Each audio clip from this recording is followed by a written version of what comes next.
past couple of weeks have contacted three pretty awesome friends of mine who, actually, funny enough, all three are overseas. One's on holiday, we don't mention that, no, it's okay. But they have done what they, in their own words, call the groundwork. So we're going to hear basically an interview with them and some of their experience in their overseas ministry and work, which will be pretty cool. So, all three of my lovely friends, who can definitely hear me right now, and this is completely live. Who are you? Where are you? And what are you doing? / what have you done? Kia ora team, I'm Linda, and I am currently in Perth on holiday.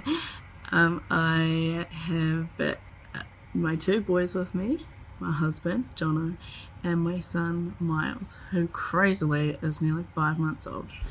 At home, in everyday real life, I am a stay-at-home mum, and pre-Miles, I was a nurse. Well, still am, but taking a bit of a break.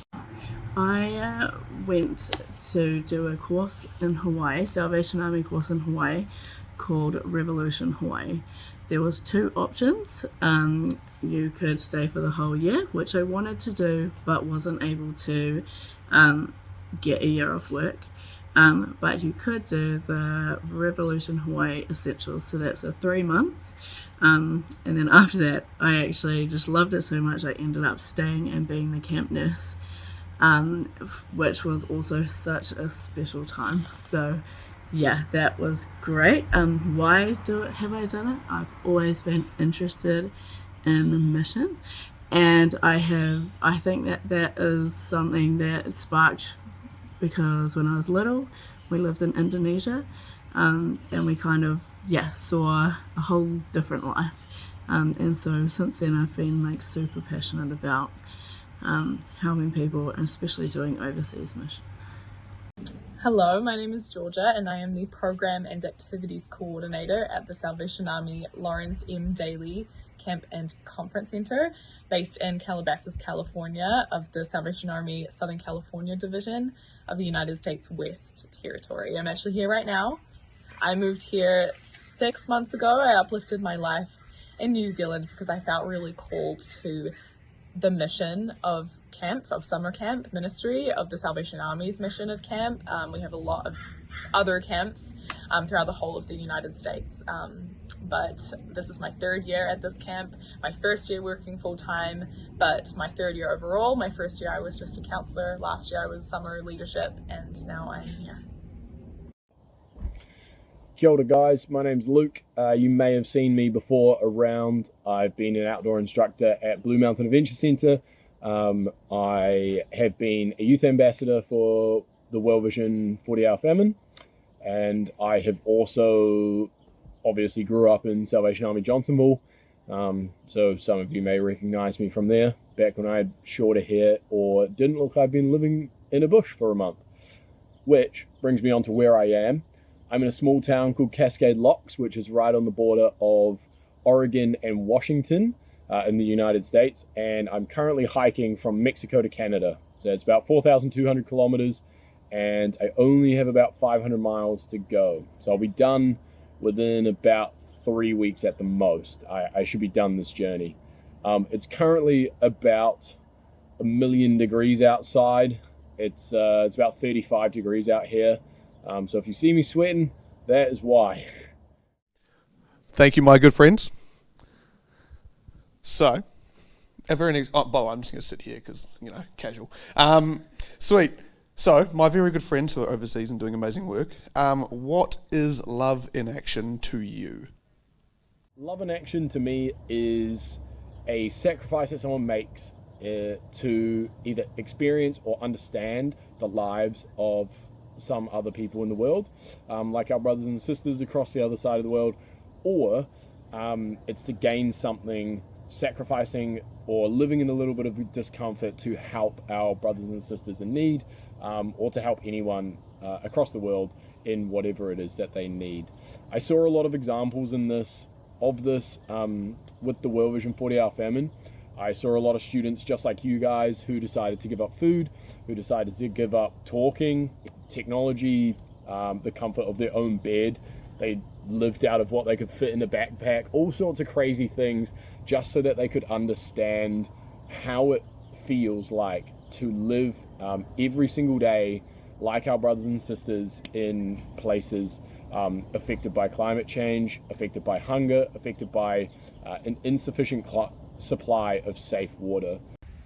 What is love in action to me? Love in action is reaching out to the children and the families who may not get the opportunity to come to this kind of environment, to be a part of a camp environment, to build connections with other people, to learn about Jesus, to learn camp songs, to learn worship songs, to have the opportunity to do activities like archery, learn how to swim, all of those things. The main part of my job is overseeing our partnership with an organization called Angel Tree Prison Fellowship. And what that is that this organization partners with family and children with an incarcerated parent. So they have a parent in prison. And so we reach out to these families and ask if they would like to send their children to camp for a week or two. And a lot of the time we have children here who do come from those really tough home situations, who haven't really had the childhood that they would deserve, to have fun like a normal kid would, to make friends. They may have never heard about Jesus. And I think Love in Action to me is pouring into these kids to see their faces light up, to give them a Bible, to sit with them as they learn stories from the Bible, to share devotions with them, to sit with them at campfires and chapels, and to just see the Lord touching their lives. And then what we also do is the salvation prayer with them. We give them the opportunity to invite Jesus into their hearts and into their minds. And although we may not see the outcome of the Lord working in their lives, we get the opportunity to plant that seed, and we just pray and we trust that the Lord will see them through and grow with them as they grow. So Love in Action, what is it and what did we see? So when we were in Hawaii, we did school, so we learnt chapters of the Bible. We did SOAP, so we read the Bible every day and we had to think about it, and then we'd come back and discuss it and learn so much more that way. So we made our way through the Bible. We learnt 7 chapters off by heart. We read multiple books. And so one of the other things that we did was every day almost we would go out into the community and we would be told, you need to find out what your purpose and how you can help these people in this community. So initially there was another nurse with us, doing Rev High as well. And so we decided, hey, we're nurses, these guys are homeless, they need us. Which we really learnt the hard way that, like a lot of people do, fly in, we can change the world, and then kind of go. So we went out and we brought a whole lot of wound stuff, we brought a whole lot of stuff to keep people clean and wounds clean, we brought a whole lot of dressings, everything that you need. And then we got our little red wagon and we walked up to Boat Harbour, which is one of our communities, and we just went to go fix people's wounds, and that wasn't actually what they needed. They have regular doctors and nurses. They did not need more nurses to just come in and think they're making a difference. So that was actually something that was like a bit of a kick in the guts, because here we are thinking, yeah, we can change the world. Oh yeah, we can just be so helpful. But they didn't need that. So we needed to figure out, how do the people in Boat Harbour need us? Or how can we help people?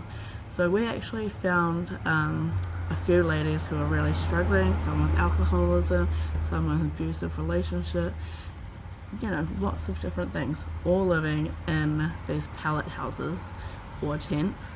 And so we found out that these people need love, like they just need a good relationship, a good friendship. They need to be loved on because they're not getting that from anywhere else. So that's what we did. One of the things we did was read a book called True Feast, And it basically breaks down your masks and kind of builds up the real you, if that makes sense. So we did this, it changed us, so then we went and did it with the ladies, and they found that really helpful as well. They were all open and honest, and so that was really special. However, and we were also part of the team that went to Chinatown, and after the second week of going down with our dressings little red wagon, we had people lining up. There was sometimes 50 people lining up waiting for us to do their dressings again. So we were actually needed in the way that we thought we were needed in Chinatown. So we got to live out our nursing, but also build relationships with people and help people in a practical way in both communities. So that was pretty special. Another way that we saw love in action was Sundays. So on Sundays we would go to the Kalawala Court in Hawaii. So basically we would go there, me and Uncle Nathan would cook dinner for everyone, so about 150 people, and then with other people too if they wanted, but me and him did it all the time. Then we would go out on the streets, hang out with our friends and see if they wanted to come to church with us, and a lot ended up coming, and then we would go back to church, have church, which was the best church ever, did like highlights of the week, how God showed up, it was, and the church was full of homeless people, it was full with the ARC, which is the guys' rehab center, and just lots of variety of people, so it was really good. And then we went, we'd go downstairs, we'd eat dinner, and then everyone would come together and make peanut butter and jelly sandwiches, and then we'd go out on the streets and people would have dinner. So this would happen every day, even through when Rev High had gone home and camp was there, we would go do the same, and then the next team took over once we had left. So it's continue building relationships, continue showing up for people, and yeah. One of the miracles from this was one of our friends, he was in a wheelchair, he had a stroke, so left-sided weakness, and weakness as in couldn't move on the left side. So then one day we're like, do you want to come to church with us? He's like, yeah, I'd love to. And he wheeled himself to the front of the church during the worship, and he lifted both his hands the whole time praising God. So that was pretty special. Yeah. All three of these people, I have heard their stories or all their experiences, and especially Linda's. She did what I did a while back. And man, we used to hear these stories all the time. And when you're 16, you're like, Linda again. But they are so cool. Like, she's had some pretty awesome experiences in the short amount of time that she was there. So I love hearing it. So our third question for our friends is, what is a sacrifice of love, and where have you seen this? I think the biggest example of sacrifice of love is the example given in Romans 5:8, where Paul says, but God demonstrates his own love for us in this: while we were still sinners, Christ died for us. I don't think anyone can get past that. That is the biggest sacrifice of love that there has been ever. And to give up your own life, and for God to give his only son for us who didn't deserve it, but he still sacrificed in love because he loved us so much that he gave his only son. I think that is a great demonstration of a sacrifice of love. That's more on the extreme end. Self-denial is not exactly that extreme, but in terms of giving up something, in terms of all those students that decided to go without during the World Vision 40-hour famine, they sacrificed in love. They loved those our brothers and sisters on the other side of the world that they've never met before. They loved them so much that they decided to go without food for 40 hours. They decided to go without furniture for 40 hours, without their phones. that is a sacrifice of love. And I think it's important to remember as well that when we give and when we sacrifice in love, it's important to do it selflessly and without the expectation that anything is going to come back. In Matthew 25, 35 to 40, it says, "For I was hungry and you gave me something to eat. I was thirsty and you gave me something to drink. I was a stranger and you invited me in. I needed clothes and you clothed me. I was sick and you looked after me. I was in prison and you came to visit me." And the righteous will say, when did we see you hungry and give you something to eat? When did we see you thirsty and give you something to drink? When did we ever, when were you a stranger? When were you sick? And when were you in prison? We never saw that. And the Lord says, "Truly I tell you, whatever you do for the least of my brothers and sisters, you do for me."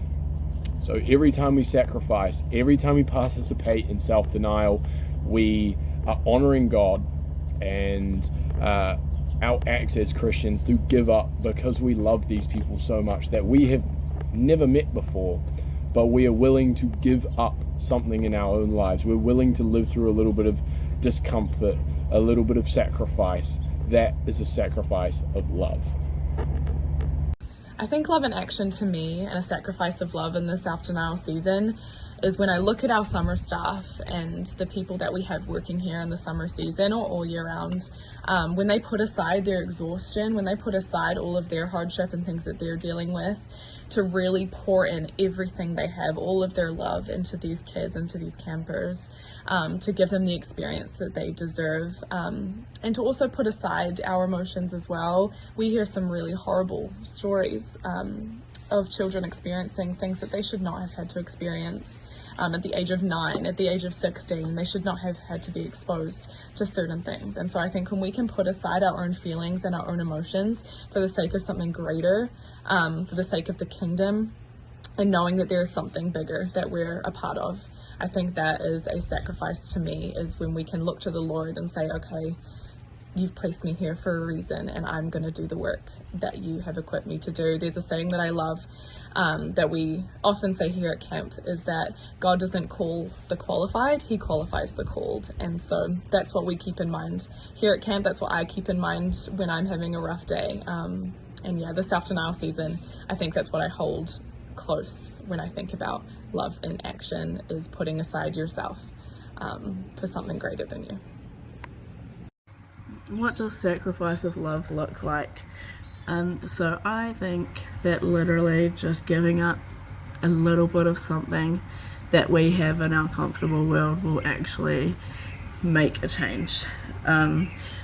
It feels like, oh, I'm just giving a little bit of money, like I'm not really making a change. But actually there are people on the ground who know what they need. They know how to do it, they have ideas, they have this and that, but they don't have the money to do it. So we live comfortably in New Zealand, but yeah, we can give up a little bit of something so that these guys can put into place something that will change the world in their communities. And so you giving something up actually is changing somebody's world. So give freely. Last question today is, what miracles have you seen through love in action? So a miracle that I remember, there's 2 that distinctly stick out. Well, 3. Firstly, the guy in the wheelchair, which I spoke to you earlier about. Secondly, they were known as Mahu warriors, and they were basically men in leotards, tights, and the highest heels that you've ever met, with pretty wigs and lots of makeup, and they were street workers.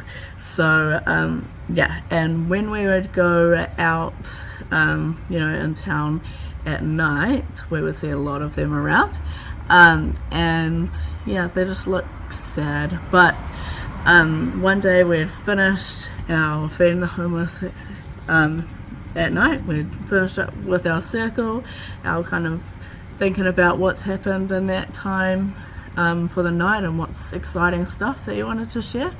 And then yeah, and then we'd walk back up to church to pick our stuff up and go home. So yeah, I was hanging out with one of the leaders, Sam, and yeah, we were walking home, walked past a street worker, and then we would, yeah, and then I just heard go back and talk to him, and I'm like, no way, I'm not going to do that. Like, that's so embarrassing. Had no idea what to say, and I kept walking and my feet got heavier and heavier and heavier, and then I just couldn't walk anymore, and I was like, oh gosh. And then Sam's like, is God talking to you? And I'm like, yes, I think so. And he was like, it was to talk to him, back then. I'm like, oh, well, if God didn't say anything to him, then I could have got away with it. But yeah, and then I was like, fine, I have to do it. So I turn around and I'm like, and I just start running down the hill. I'm gonna hug you, sprint, and just launch into his arms, like. And then I'm like, what am I meant to do now? I'm just standing there hugging this man in these very impressive heels, and yeah, and so I was hugging him, and then I was like, well, what's your name? Candy.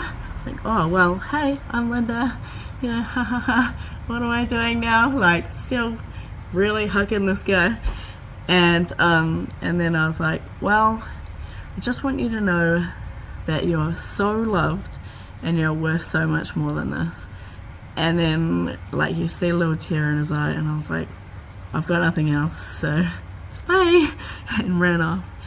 And so we would see them as regulars, and we'd kind of get to know them, well, like, you know, the regulars. And so he was one of them, and we never saw him again.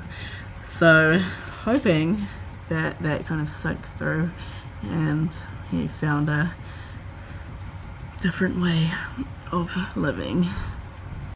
Another miracle that happened while we were overseas was, basically I went over, I was super depressed, trying to find a purpose in life, like what's the point. I wanted to make an effort, like a full effort, to get to know God and get to know if he's real and look out for him in the little things and all that kind of stuff, which was definitely very immersive situation. So we were immersed in that all the time. We were doing silence and solitude all the time, and I remember one time in silence and solitude, I was reading Ezekiel 37, and that's basically about the dry bones in the desert. Anyway, after this, maybe a week or so, or a little while after, we went to, like, the girls split off for their Bible study. We were talking about what we had read on that thing, and then we're all real tired, so our leader Bree was like, actually, you know what, I think we should just have a sleep and let's play some harp music so it kind of just feels like we're doing something productive. And everyone had a dream that meant something to them, that changed something for them. So basically mine was, there was all the skeletons of people in the desert, and there was a man standing there, Jesus obviously, with a white shiny robe, you know, and then he would hug people and they'd fill out to looking like humans again, and then they'd go off and they would send, they would do what they're meant to do. Like, they had a purpose, they knew that God was real, the foundations of their bones had Jesus printed on them, and then they went off into the world. Then it was my turn. I just wanted to run up and hug him, and he's like, hold on, I have something for you. And then he would pick up this piece of glass, and then I'd have flashbacks. He would break a piece, it would change colour and drop to the ground. Flashbacks, break a piece, change colour, drop to the ground. Break a piece, flashbacks, break a piece, drop to the ground, you know, blah blah blah blah blah, until the whole thing was on the ground. And he looked at me and he said, I promised that I would fix you, and I promised that I would never leave you. And so he knelt down at my feet with bleeding hands, and he would put the the glass together and he held it up, and against his white shining robe it was like a stained glass window, and he said, "I promise there is beauty from the ashes." And you know, it was just something pretty out of all the crap things that have gone on. And yeah, and then it went from me looking at him like this to me looking at us, and I was this chipped stone statue that was like crumbling and falling to pieces with so much chains just strapping me to the world. And then and then he said, "This dream isn't just for you, this is for everyone."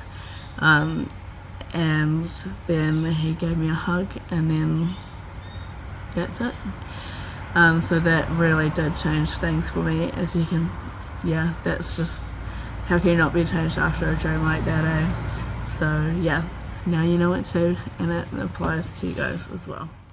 I really just think a miracle to me is having a child on a Monday morning being dropped off at camp, and maybe they're expressed that they don't want to be here, they don't want to be at camp, they don't want to be out of their comfort zone, they want to go home, but by Friday they've made friends and they've learned about Jesus, they're holding their Bible, they've been exposed to a kind of love that they've never experienced before, a safety that they've never experienced before, and they are saying, "Can I come back next week?